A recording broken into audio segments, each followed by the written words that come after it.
Hello everybody, this is Richard from upstate New York. I'm going to take a few minutes here and describe my experience with putting fender flares on my Ford F-150. It's a 2009. Being in upstate New York, they use salt on the roads, and my rear fenders, which had no liners underneath them, started to rust out in spite of going to Z-Bart and getting the truck undercoated every year. So, let's talk. This is the finished product, and as you can see, they look pretty good. I wouldn't call it perfect because there's a little bit of gap here between the body and the flare.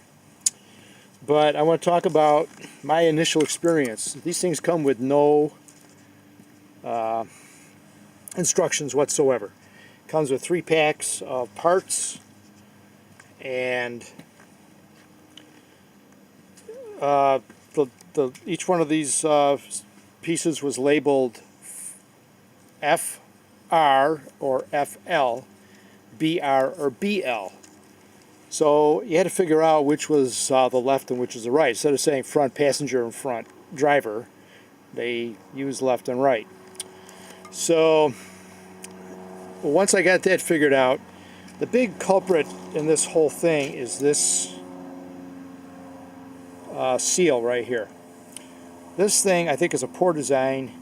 I always thought these things were actually bolted to fenders, but these bolts right here are just mock bolts. They just screw onto the inside and outside of the or bolt onto the flare itself, and that's it. And then they have no structural component whatsoever. To put these on, you have to get underneath, and I don't know if you can see this or not. I'm not sure about this, how well this is going to work. Being so I'm not a cinematographer. What I had to do here was, in fact, I'm missing a couple. These things came with another piece that fit on and screwed onto the fin underneath the fender, and then the front ones had this extra piece. The back ones literally just screw right into this where the fenders come together and fold underneath.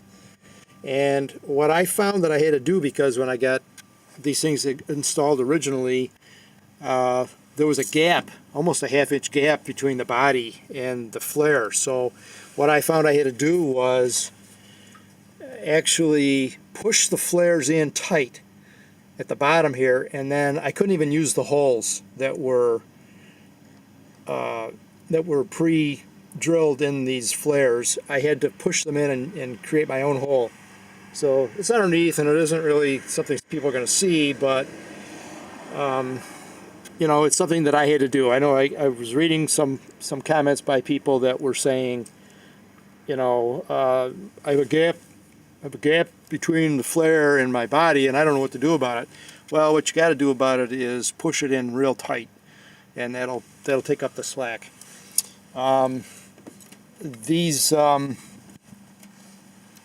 The seal right here is kind of weird. It's got supposedly a sticky part on the inside that you peel off the plastic. There's a plastic protective thing that protects the adhesive, and then once you get that peeled off, you have to work it on to the lip of the flare at the top here. And of course, the problem is you got to do that like an inch at a time, and there's probably at least 5 feet on each one of these things, and so it's a slow, cumbersome process to get them on, and they don't seem to really do that well.